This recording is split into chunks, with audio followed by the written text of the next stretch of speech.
लोग। कौन ऐसा गली नहीं है जिसमें शिक्षक नहीं है। पुलिस दौड़ाएगी तो पुलिस तो हम लोग को ले गया था जेल में, हम लोग तो जेल जाने के लिए तैयार है, फिर छूटेंगे का जेल हम लोग नहीं गए हैं, हम लोग तो 12 के आंदोलन में जेल में गए थे। तो हम तमाम शिक्षक थक कर बैठने वाले हमसे नहीं है, निरंतर प्रयास करेंगे, कोशिश करेंगे। अगर उससे ना हुई तो हम हड़ताल करेंगे और उससे भी ना हुई तो अपनी वोट की ताकत दिखाएंगे, क्योंकि हम लोकतांत्रिक देश में जी रहे हैं और हमारा सबसे बड़ा अधिकार वोट की चोट है। तो अगर सरकार इस तरीके से नहीं मानी तो फिर हम वोट की चोट भी दिखाएंगे। आप हैं बिहार संवाददाता के साथ और मैं हूं मनोज चतुर्वेदी। नियोजित शिक्षक अपनी मांगों को लेकर आज पटना में जुटे हैं और बिहार के हर एक ज़िलों से यहाँ उनके कोई ना कोई जो कार्यकर्ता कह लीजिए या शिक्षक प्रतिनिधि कह लीजिए, वो यहाँ पर जुटे हैं IMA हॉल पटना में। क्या कहना है आपका, लड़ाई कहाँ तक जाएगी? लड़ाई अंतिम लड़ाई जाएगी महाहड़ताल तक। जब तक हम लोगों की मांग नहीं पूरी होगी तब तक हम लोग लड़ते रहेंगे। हम लोग रणनीति तय कर लिए हैं, अगला 13-14 मई से शुरू हो रहा है। हम लोग विधायक लोगों को घेराव करेंगे और उनसे समर्थन मांगेंगे कि हमारी मांगों के लिए आप समर्थन दें। और हमारे जो भाकपा माले के जो विधायक है, सभी विधायक हैं। कितने संगठन के लोग आप में जो संगठन है, कितने संगठन? 32 संगठन शायद है ना जी। तो 32 में से कितने संगठन के लोग आए थे? यहाँ लगभग 27 संगठन आए हैं। 5 संगठन अभी भी अलग है, तो 27-28 ही आ रहे हैं। हाँ, यानी कि 5 संगठन नीतीश जी के साथ खड़े हैं? नहीं, वो लोग अलग तरीके से मांग कर रहे हैं। उन लोग की मांग क्या है? वो सबकी मांग एक ही है, लेकिन तरीका लोग अलग है। तरीका अलग है कि हाँ भाई, मेरा प्रतिष्ठा है समाज में शिक्षकों में, जैसे BST है, बिहार माध्यमिक शिक्षक संघ, उनका अलग प्रतिष्ठा, वो अपने ढंग से करते हैं, तो उनकी बात थोड़ी है। बाकी सब संगठन हम लोग एक साथ है और एक साथ लड़ेंगे। और हम लोग रणनीति तय किए हैं, जुलाई तक अगर सरकार नहीं मानती है तो उसके बाद हम लोग महाहड़ताल करेंगे। चाहे इसके लिए सरकार कुछ भी करे, हम लोग मानेंगे नहीं जी। बालेश्वर यादव, संयोजक TS गोपगुट। क्या है सर, बताइए सर। हम तो आशा भी है, पूर्ण विश्वास भी है। खास करके हम लोग तेजस्वी यादव को कहना चाहेंगे कि हम लोग तेजस्वी यादव पर विश्वास किए थे, हम लोग उनके साथ खड़ा भी हुए थे। तो हम उनको कहना चाहेंगे कि नीतीश जी तो कर रहे नहीं, कहता है ना जाएंगे सनम, लेकिन आपको भी लेके जाएंगे। तो वही बात हो रहा है तेजस्वी जी के साथ, ये तो जाएंगे ही सनम, उनको भी लेके जाएंगे। तो तेजस्वी जी को समझना चाहिए और शिक्षक के साथ खड़ा होकर जो है हम लोग का मांग है राजकर्मी का, वो बिना शर्त हम लोग को देना चाहिए। लेकिन हमें जहाँ तक लगती है, मीडिया के पास जो खबरें आ रही हैं वो देने वाले में से नहीं है। अब नहीं देंगे तो हम लोग भी है ना, अभी बहुत समय है। हम लोग भी जब आएंगे, वो लोग आएंगे ना क्षेत्र में, जब हम लोग का मांग नहीं मानेंगे वो भी क्षेत्र में आएंगे, हम लोग भी नहीं देंगे। हम लोग भी अपना ताकत दिखाएंगे और ताकत बहुत जल्दी हम लोग की घोषणा हुआ है ना कि हम लोग 12-13 को हम लोग विधायक को घेरेंगे, विधायक से लिखित लेंगे कि हमारे साथ कौन विधायक है, जो हमारे साथ विधायक नहीं खड़ा रहेगा उसका हम विरोध करेंगे। विधायकों को कहाँ घेरेंगे? कुछ विधायक पटना रहते हैं, आप लोग अलग अलग जिलों से आए हैं, कुछ विधायक पटना रहेंगे, कुछ अपने क्षेत्र में रहेंगे। तो हम लोग तो हम लोग तो हर गाँव में हैं, हर गली में शिक्षक है। कौन ऐसा गली नहीं है पटना का, कौन ऐसा गली नहीं है गांव का जिसमें शिक्षक नहीं है? जो गली में जाएंगे वहां घेर लेंगे हम लोग।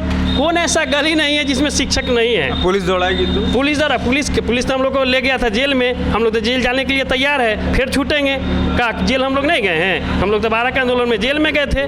जब हम लोग अभ्यर्थी थे, टेस्ट हम लोग पास किए थे, तो उसमें हम लोग को जेल में 9 आदमी को रखा गया था। जेल भी हम लोग खट के आए हैं, ऐसा तो नहीं जेल जाएंगे, लेकिन लेके रहेंगे इस बार। एक दिव्यांग शिक्षक हैं, इनसे जानते हैं कि दिव्यांग है, क्या नाम है?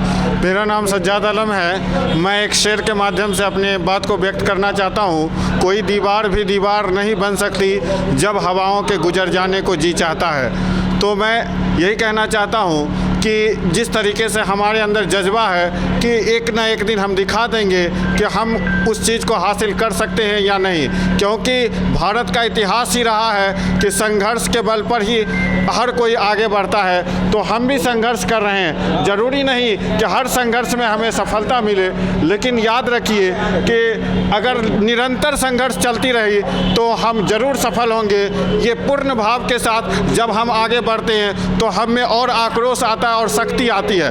और जब हम आधे मन से बढ़ेंगे तो कुछ भी नहीं मिल सकता, क्योंकि मुसलसल कोशिशों से ज़िंदगी संवरती है। जो थक कर बैठ जाते हैं वो मंजिल पा नहीं सकते। तो हम तमाम शिक्षक थक कर बैठने वाले हमसे नहीं है, निरंतर प्रयास करेंगे, कोशिश करेंगे। अगर उससे ना हुई तो हम हड़ताल करेंगे, और उससे भी ना हुई तो अपनी वोट की ताकत दिखाएंगे, क्योंकि हम लोकतांत्रिक देश में जी रहे हैं और हमारा सबसे बड़ा अधिकार वोट की चोट है। तो अगर सरकार इस तरीके से नहीं मानी तो फिर हम वोट की चोट भी दिखाएंगे।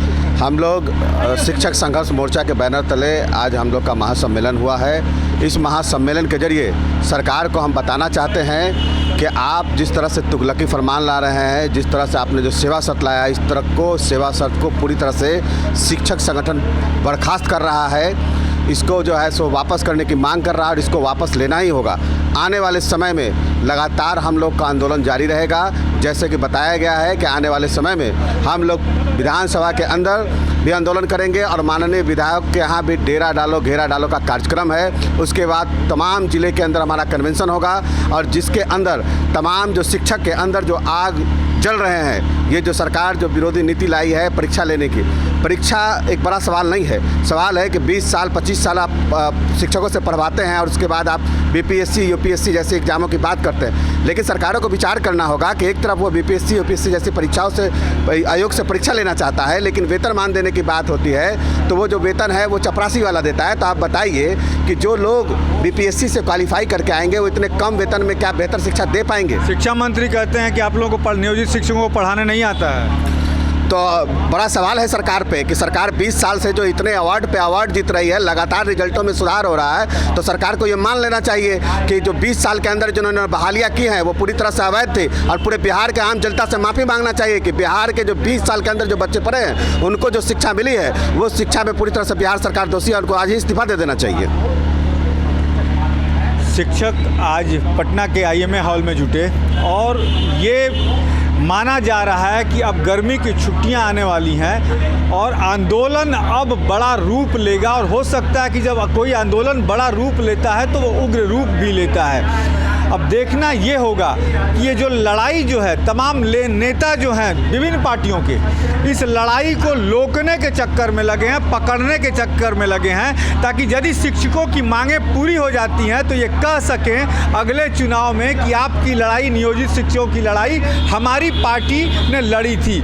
लेकिन नियोजित शिक्षक के जो नेता हैं, जो नियोजित शिक्षक का वर्ग है, ये देख रहा है कि कौन इनके साथ खड़ा है और कौन नहीं है। अब देखना ये भी होगा कि क्या मुख्यमंत्री नीतीश कुमार इनकी बातों को बड़ी गंभीरता से लेते हुए क्या कार्रवाई का आदेश देते हैं। इस पर भी नज़र बनी रहेगी। आप बने रहिए बिहार संवाददाता के साथ।